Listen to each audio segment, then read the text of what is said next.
Hello बच्चा, welcome to our channel royal classes. आज हम बात करने वाले हैं हमारे क्लास 11th के लॉज ऑफ मोशन, मतलब एक नए चैप्टर के साथ, एक नई एनर्जी के साथ हम लोग स्टार्ट करेंगे। और इसमें एनर्जी, इसमें फोर्स, इसमें ऐसी बातें करेंगे कि अपने आप एनर्जी आती जाएगी। मतलब हम लोग एनर्जेटिक हो जाएंगे और हमारे चैप्टर को बहुत अच्छे से और बहुत जल्दी से इसको फिनिश कर देंगे। तो वीडियो को लास्ट तक देखना, चैनल को लाइक, शेयर एंड सब्सक्राइब करना बिल्कुल ही नहीं भूलना है। Share and share. ओके, तो स्टार्ट करते हैं हमारा एक new chapter, that is laws of motion. मतलब हमारे जो न्यूटन बाबा है उसकी जो हमें नॉलेज की भरमार, मतलब पूरा फिजिक्स का कहानी, पूरी फिजिक्स की जो भी हम बात करते हैं उसमें कहीं ना कहीं हमारा न्यूटन बाबा आ जाता है। तो न्यूटन बाबा ने सबसे पहली जो थ्योरी दी थी वो about the laws of motion, या फिर हम बोल सकते हैं अबाउट द फोर्सेस के बारे में बात की थी। उससे पहले हमारे न्यूटन बाबा को ग्रेविटेशन पढ़ाई में बिल्कुल भी मन नहीं करता था। कह दो हमारा भी नहीं करता, पर आप जरूरी नहीं है कि न्यूटन बनेंगे, क्योंकि बाद में न्यूटन ने बहुत काम किया। इतना काम किया कि आप फिजिक्स में जहां पे भी जाएंगे वहीं पे न्यूटन का नाम सुनेंगे और तब कहेंगे यार ये न्यूटन पागल था क्या, कितना पढ़ गया, कितना हमारे लिए छोड़ गया। तो ये सब हमारे पास जो भी थ्योरी थी वो सारी की सारी हमारे पास आज हम लोग स्टार्टअप करने वाले हैं about the laws of motion. Chapter बहुत इंटरेस्टिंग है, डेली लाइफ की चीजें आपको शो ऑफ होगी। अरे उसने भी क्या किया था, डेली लाइफ से स्टार्ट किया था। जब भी हम डेली लाइफ से चीजों को स्टार्ट करते हैं तब तक चीजें बहुत आगे तक जाती है। ठीक है, तो बहुत आगे तक चीजें जाने के लिए वीडियो को लाइक, शेयर एंड सब्सक्राइब तो करना ही करना, और साथ ही साथ वीडियो को लास्ट तक देखना, जिससे आपको पता चलता जाए कि हम लोग क्या पढ़ना चाह रहे हैं, कैसे हमारे डेली लाइफ में ये चीज अप्लाई होगी। तो क्या बात करें हम लोग, सबसे पहली बात हम लोग बोलते हैं लॉज ऑफ मोशन पढ़ने से पहले हमें एक टर्म पढ़नी है जो हमें सबसे पहले जो न्यूटन को फील हुई थी। क्या फील हुआ था? पेट गिर गया था। अरे नहीं ना, एप्पल गिरा था। पेट गिरता तो ये फिजिक्स ही ना होती। तो फिजिक्स में जो स्कोर करने का एक होप होता है ना कि सबसे ज्यादा फिजिक्स में स्कोर आएगा, न्यूटन ना होता तो फिजिक्स ना होती तो थोड़ी बहुत होती, और फिर मार्क्स ना आते, है ना भाई। अब कहते हैं ऐसा नहीं है, सबसे ज्यादा मार्क्स डाउन में फिजिक्स में जाता है। तो इट डिपेंड्स ऑन यू, आपके ऊपर डिपेंड करता है अपने सबसे हाईएस्ट स्कोर कैसे अटेन करना है और कैसे चीजों को बार बार सीखना है। इसलिए आपको बार बार कहा जाता है कि आई बटन को क्लिक करें, पिछली वीडियोस देखें। क्यों? जितना आप देखेंगे उतना आपके लिए बहुत ज्यादा बेनिफिशियल होने वाला है। घर पे बैठे हो, कैसे भी, कहीं भी, बस एयरफोन लगाया और सुनते रहा। ठीक है, गाने सुनने होते कहते उस टाइम में तो, पर अगर आप अपने हैबिट्स को चेंज कर लेंगे तो आपको भी एक दिन न्यूटन बाबा की तरह याद किया जाएगा। ठीक है, तो क्या बोला हमारे पास, हमने जो बोला उससे पहले लॉज ऑफ मोशन में सबसे पहली टर्म हमारे पास आती है फोर्स। सबसे बड़ी चीज, सबसे मेन बात, इस फोर्स वर्ड को समझा तो मतलब लॉज ऑफ मोशन को, स्टार्टअप लॉज ऑफ मोशन का जो हमारा बेस बाय चांस क्लियर था या नहीं था, उस चीज को क्लियर करने के लिए आज की वीडियो, आज का इंट्रोडक्शन टॉपिक आपका स्टार्ट है। तो क्या बोला, सबसे पहली बात फोर्स क्या है। फोर्स बहुत कॉमन वर्ड है ना। फोर्स लगा रहे हैं हम लोग, कोई काम नहीं कर रहा है तो मैं उसको क्या कहूंगी, मैं उसको फोर्स कर रही हूँ कि भाई तू ये काम कर दे। ठीक है, आपने कहीं बाहर घूमने जाना है, ठीक है, अभी मन कर रहा है आपका कि हाँ हम बाहर जाए, हमारे मामी, चाची, नानी, किसी के घर भी घूमने जाए, तो क्या करोगे आप? मम्मी पापा को फोर्स लगाओगे कि चलो चलो चलो, तभी वो चलेंगे, है ना। तो फोर्स डेली लाइफ में हर जगह लग रहा है। कोई भी ऐसी चीज नहीं होगी जो बिना फोर्स के हो रही है। कई बार वो फोर्स दिख रहा है, कई बार वो फोर्स दिख नहीं रहा है, ऐसा जरूर हो सकता है, बट फोर्स तो अप्लाई हो ही रहा है। सुबह आप उठे, आपने ब्रश यूज किया, मतलब आप फोर्स लगा रहे हो। आपने ब्रश रेस्ट में था, उसको मोशन में ला दिया, मतलब फोर्स लगाया।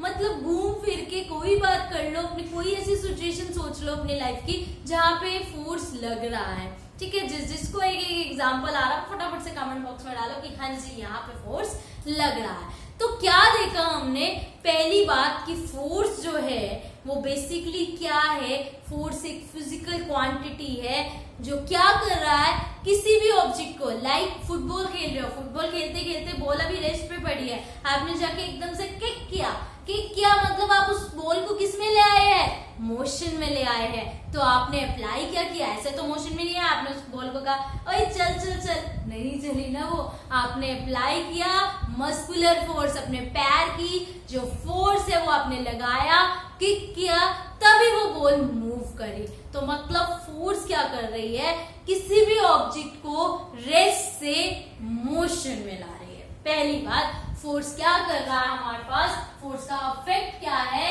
फोर्स हमारे पास क्या कर रही है, एक ऑब्जेक्ट को रेस्ट से मोशन में ला रही है। ठीक है, एक ऑब्जेक्ट को रेस्ट से किस में ला रही है, मोशन में ला रही है।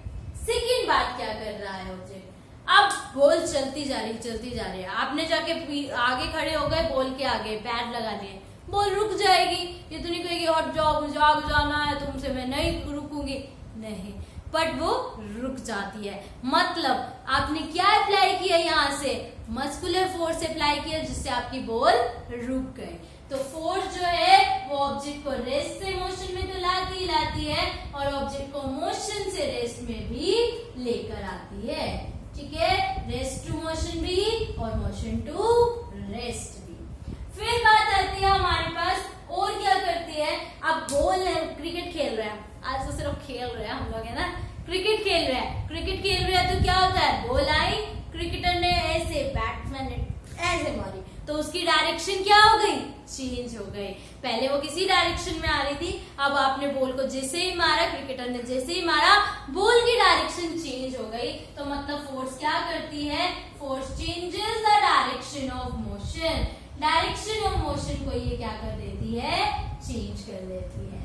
ठीक है, अब हम लोग क्या कर रहे हैं, एक बॉल के साथ, रबर बॉल है उसके साथ खेल रहा है, उसको पकड़े दबा दिया, ठीक है, पिचका देते हैं हम उस बॉल को, तो इसका मतलब फोर्स क्या कर सकता है, shape of the body, size of the body को भी चेंज कर सकता है। A force can change the shape and the size of the object.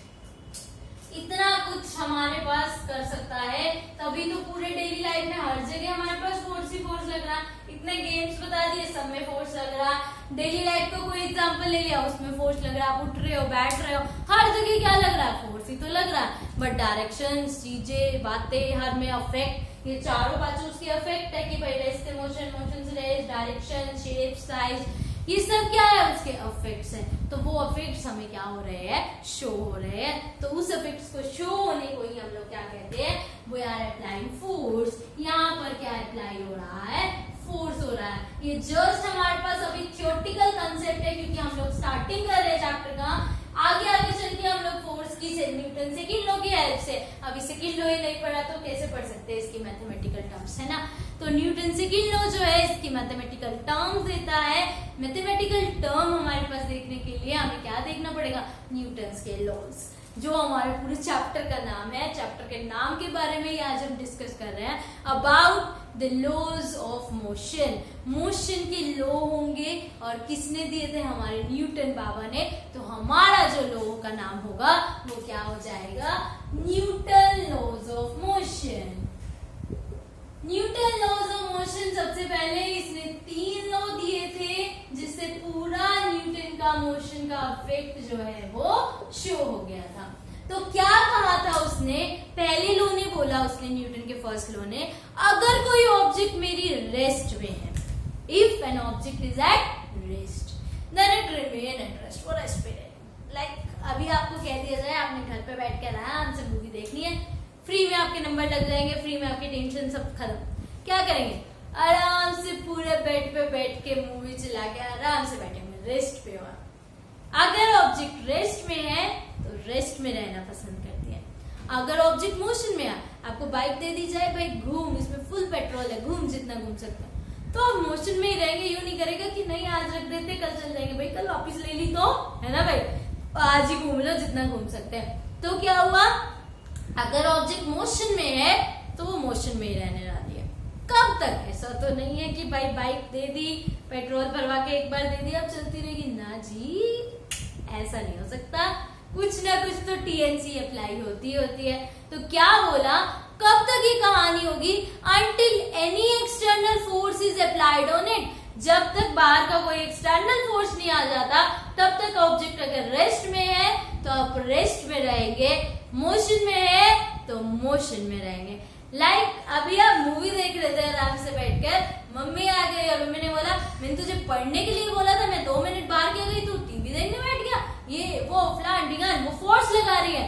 आप फोर्स लगते ही आपका क्या करोगे, टीवी का बटन बंद, बुक खोल कर बैठ जाएंगे, चाहे मन है चाहे नहीं है, बट कर रहे हैं। तो इसका मतलब एक्सटर्नल फोर्स आती, वरना चप्पल लगेगी, इससे अच्छा हम लोग हमारी चीज को चेंज कर देते हैं। तो चेंज हो गया। ऐसी मोशन में है भाई, पेट्रोल कभी ना कभी तो खत्म होगा, खत्म होते ही एक्सटर्नल फोर्स लगा, एक्सटर्नल फोर्स लगते ही हमारे पास, अब फ्रेंड की बाइक थी, पापा मम्मी आपके किसी को पता नहीं है, सामने से पापा दिख गए, पापा कहेंगे ओए तेरे को बाइक किसने दी, अभी से बाइक किसने, फटाफट छुपेंगे और एक कोने में छुप जाएंगे। तो मतलब एक्सटर्नल फोर्स लगा, तब हमने ये काम किया। तो वैसा ही हर ऑब्जेक्ट के ऊपर अप्लाई करते हैं, हर ऑब्जेक्ट के ऊपर लगता है न्यूटन का लॉज ऑफ मोशन। पहला लॉ हमारे पास क्या कहता है, if an object is at rest, अगर कोई ऑब्जेक्ट हमारे पास रेस्ट पे है, if an object is at rest और इन मोशन, अगर ऑब्जेक्ट रेस्ट पे है या मोशन पे है, then it will remain at, वो रहेंगे भी उसी में, then it will remain at rest और in motion, वो रेस्ट पे ही रहेंगे, it will remain in rest और in motion until, कब तक, जब तक कोई एक्सटर्नल फोर्स उस पे अप्लाई नहीं होता है, until any external force is applied on it, जब तक कोई एक्सटर्नल फोर्स उसमें अप्लाई नहीं हो जाता, उसको हम लोग क्या बोल देते हैं, until any force is applied on it, इसको हम लोग बोलते हैं न्यूटन का फर्स्ट लॉ। अगर ऑब्जेक्ट रेस्ट में है तो वो रेस्ट में रहेगा, मोशन में है तो मोशन में रहेगा, कब तक, जब तक उसके ऊपर कोई एक्सटर्नल फोर्स अप्लाई नहीं होता है। उसके बाद इसकी एक मेन प्रॉपर्टी आती है इनर्शिया, पर उस इनर्शिया को हम लोग बहुत अच्छे से पढ़ेंगे और बाद में पढ़ेंगे। अभी हम लोग बात करते हैं सेकेंड लॉ की। सेकेंड लॉ को पढ़ने से पहले एक वर्ड आता है, दैट इज मोमेंटम, ठीक है।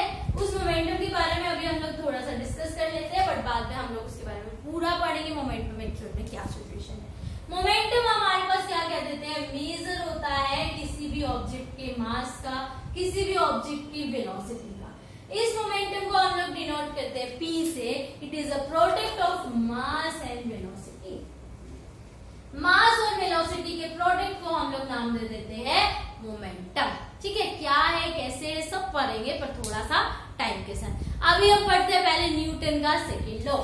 न्यूटन सेकेंड लॉ हमें क्या कहता है, न्यूटन सेकेंड लॉ ने सिंपल सी बात कही कि भाई अगर कोई भी फोर्स है, अप्लाइड फोर्स है, applied force is directly proportional to rate of change of linear momentum, ठीक है। सेकेंड लॉ, न्यूटन का सेकेंड लॉ हमें क्या कहता है, that force is directly proportional to rate of change of momentum, dp by dt equal किसके हो जाएगा, फोर्स, ठीक है। To force is directly proportional to dp by dt। इसके बाद आता है हमारा थर्ड लॉ। थर्ड लॉ क्या कहता है, every action there is equal and opposite reaction. हर एक्शन के साथ क्या होता है हमारे पास, इक्वल एंड अपोजिट रिएक्शन होता है। Every action there is an equal and opposite reaction, हर एक्शन के साथ इक्वल और अपोजिट रिएक्शन होता है, ठीक है। Every action there is equal and opposite reaction. आप किसी को थप्पड़ मारो वो आपको वापस मार रहा है, सही होता है ना, तो इसका मतलब आपने एक्शन किया और उसने रिएक्शन कर दिया। तो every action there is equal and opposite reaction. तो ये बेसिकली हमारे पास क्या थे, about the forces and the laws of motion. अब हम इसके बारे में और सब कुछ डिस्कस करेंगे, इन लॉज को भी अच्छे से डिस्क्रिप्शन में पढ़ने वाले हैं। तो ये जस्ट हमारा इंट्रोडक्टरी वीडियो था, तो वीडियो को आपने बहुत अच्छे से नोट डाउन करना है और साथ ही साथ चैनल को लाइक शेयर एंड सब्सक्राइब करना बिल्कुल भी नहीं भूलना है। Thank you.